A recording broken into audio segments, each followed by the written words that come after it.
கொள்கை ரீதியாக முடிவு எடுக்கிறாங்க, அதை சட்டமாக பார்க்குறாங்க. அது வந்து அதை வந்து கூட்டணி கட்சிகளோ நீங்களும் அதை எந்த அளவுக்கு எதிர்ப்பீங்க? ரெண்டு விஷயத்தை பொறுத்து இந்தியாவுடைய தேசியக்கான போராட்டத்தில் பல ஆண்டுகள்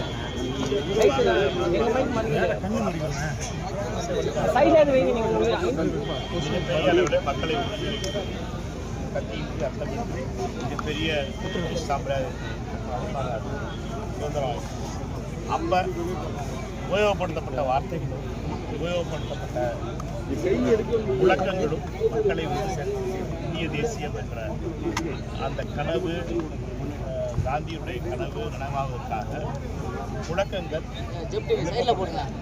எடுத்துக்காட்டாக வந்தே மாதம் பாடலாக ரவீந்திரநாத் தாகூர் பாடலாக தேசிய ஜனகணமனவாக அனைத்துமே வங்க மொழியில் வந்த பாடல்.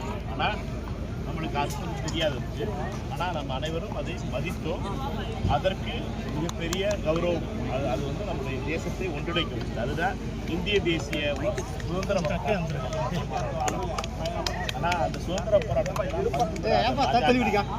RSS ஸ்லோகனை மட்டும் எடுத்துக்கிட்டு அந்த வார்த்தைகள் மக்களை வந்தே மாதரம் பாடலை பற்றிய பாராளுமன்ற விவாதத்தில் நாங்கள் தெளிவாக சொல்லியிருக்கோம். வந்தே மாதரம் பாடல் தேசத்தை ஒன்று செய்வதற்காக பாடல். ஆனால் பாஜகவை பொறுத்தவரைக்கும் RSS மதங்களுக்கிடையே வெறுப்பு உருவாக்கணும், மதங்களுக்கிடையே விவேசத்தை உருவாக்கணும், ஒருவருடைய எதை நம்பவில்லையோ அதை பற்றி பாட வைக்கணும் என்பதற்காக இந்த வன்மத்தோடு RSS வந்தே மாதரத்தை உபயோகப்படுத்தி அரசியல். இப்பொழுது அந்த பாட்டில் சில பாடல்களை சேர்த்துருக்காங்க. வந்தே மாதரம் ஒரிஜினலாக இருந்த பாட்டில் சில வரிகளை அரசாங்கத்துடைய அதிகாரம், அமித்ஷாவுடைய அதிகாரத்தை பயன்படுத்தி பாடி அது சர்ச்சைக்குள்ளாயிருக்கு. இது சர்ச்சை என்பது தேவையற்ற சர்ச்சை என்பது எங்களுடைய கருத்து. அவர்களுக்கு பாராளுமன்றத்தில் இப்பொழுது விலை கொடுத்து வாங்கப்படுகின்ற மெஜாரிட்டியை உபயோகப்படுத்தி பயமுறுத்தி பல எம்பிக்களை பயமுறுத்தி சட்டங்களை நிறைவேற்றாங்க. எங்களை பொறுத்த மட்டும் ஜனகண மன தேசிய கீதத்தை எப்படி மதிக்கிறோமோ அதே போலவே வந்தே மாதரம் பாடலை மதிக்கிறோம். ஆனால் தமிழ்தாய் வாழ்த்தை பொறுத்த மட்டும் தமிழர்களுடைய மிக முக்கியமான பாடல். அதற்கு எந்த விதத்திலும் கர்நாடகத்தில் எப்படி வந்து கர்நாடக கீதம் இருக்கோ, எப்படி வந்து தெலுங்கானாவில் தெலுங்கானா கீதம் இருக்கோ, அது மாதிரி தமிழ்தாய் வாழ்த்து என்பது நம்முடைய நம்மை பார்த்துக்க அந்த மாநிலங்கள்லாம் அப்படி மாநில பாடல்களை வைத்தாங்க. அதை மதிக்காம அமித்ஷாவும் இந்த திணிப்பை எங்களை பொறுத்தவரை என்பது இவர்கள் ஒருத்தரை சங்கடப்படுத்துவதற்காக கவர்னர் அலுவலகத்தை உபயோகப்படுத்தி இதை பொறுத்த மட்டும் நீண்ட விவாதம் வேணும். ஏன்னா இதில் பாதியோட மட்டும் சொன்னீங்கன்னா பிஜேபிக்காரங்க RSS காரங்க என்ன சொல்லுவாங்கன்னா வந்தே மாதரத்தை தமிழ்நாடுக்காரங்க அவமானப்படுத்தாங்க. உண்மையிலேயே வந்தே மாதரம் நம்மை பொறுத்த மட்டும் உங்களுக்கு அர்த்தம் தெரியாது. ஏன்னா அதனுடைய தமிழாக்கள் வருஷம் நல்லது தெரியும். அதனால இவர்களை பொறுத்த மட்டும் இந்த அரசியல் செய்வதை நாங்கள் இருக்கிறோம்.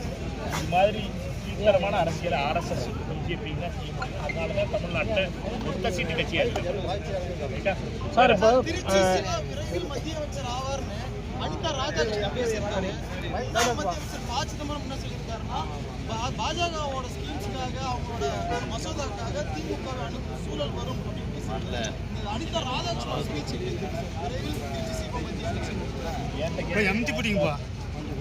எனக்கு முதல்ல இதை பொறுத்த மட்டும்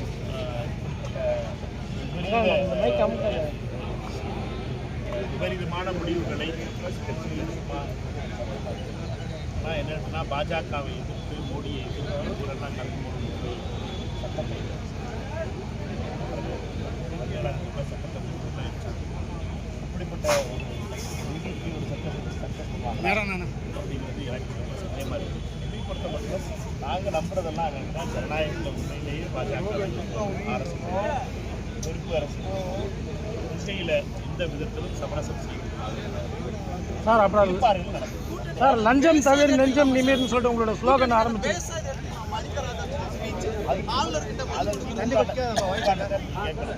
அம்மா தலைமையில் விட்டு அதை கேட்கணும். எல்லாத்துக்கும் வாய் திறக்கிற அரசு பார்த்து கேட்கணும்.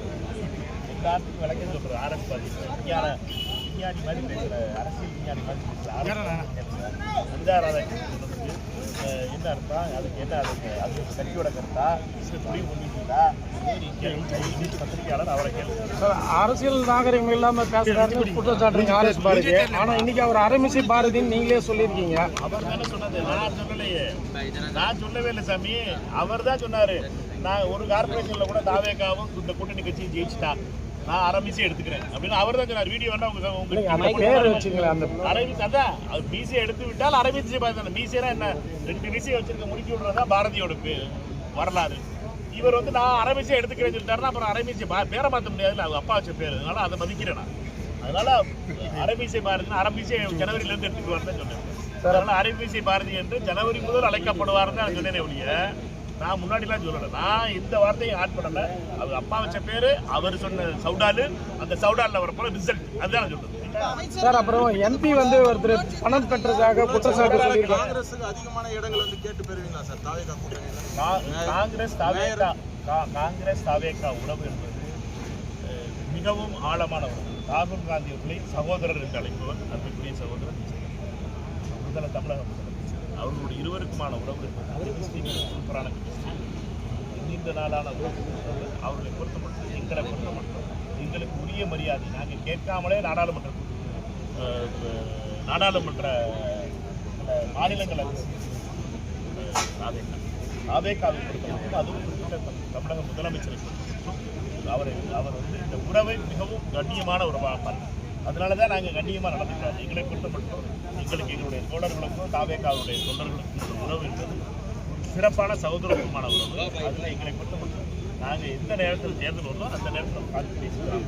அண்ணாமலை சார் 2031 மாற்றம் வரும் சொல்லியிருக்காரு. 2022 நினைக்கிறேன் மாற்றம் வரும். பாஜக வெற்றி வரும்னாரு. 24 ஒரு பாஜக வெற்றி பெறுகிறார் தமிழ்நாட்டில். எல்லா எம்பி அதனால அண்ணன் சகோதரர் அண்ணாமலை அவர்களுடைய முயற்சிக்கு என்னுடைய வாழ்த்துக்கள்.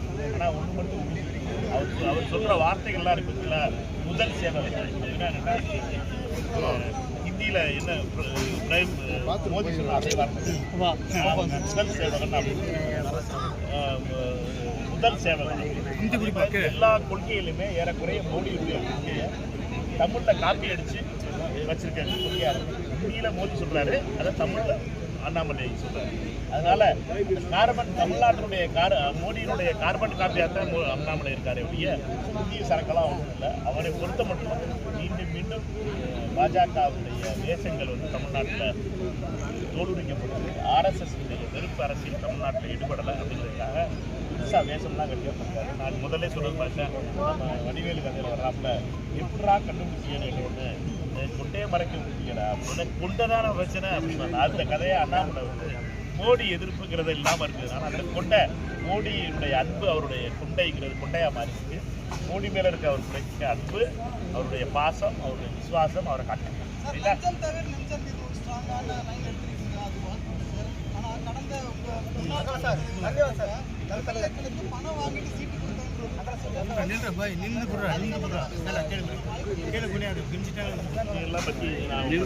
எல்லாம் முன்னாடி முந்துதானே பின்னாடி இருக்குது. என்னை பொறுத்த மட்டும் காங்கிரஸ் கட்சியினுடைய பெருந்தலைவர் காமராஜர் ஆட்சி எப்படி ஒரு நேர்மையான ஆட்சி அமைச்சிருக்கிறார், நேர்மையான அமைச்சர்களாக இருக்கிறார்கள். அதனால தான் இந்த அமைச்சர்களும் 2 கண்கள் மாதிரி காங்கிரஸ் கட்சி அவர்கள் நேர்மையான அமைச்சர்களாக இருக்கிறார்கள். அதனால நாங்கள் லஞ்சம் தவிர லஞ்சம் நிபுணர் சொல்கிறோம். காங்கிரஸ் தமிழகத்தினுடைய முதலமைச்சரும் லஞ்சம் இல்லாத தமிழ்நாடு வரணுங்கிறதுக்கான முயற்சி எடுத்துக்கிறாரு. அதில் நாங்களும் மகிழ்ச்சியாக பங்கு பெறுகிறோம். சார், இந்த உதயநிதியோட அரசியல் எதிர்ப்பு வந்து சட்டமன்றத்துக்குள்ள எந்த அளவுக்கு அது முதிர்ச்சியாக பார்க்குறீங்க? அவரோட எந்த மாதிரி இன்னொரு நாளைக்கு பேசுவாங்களா? காமராஜ்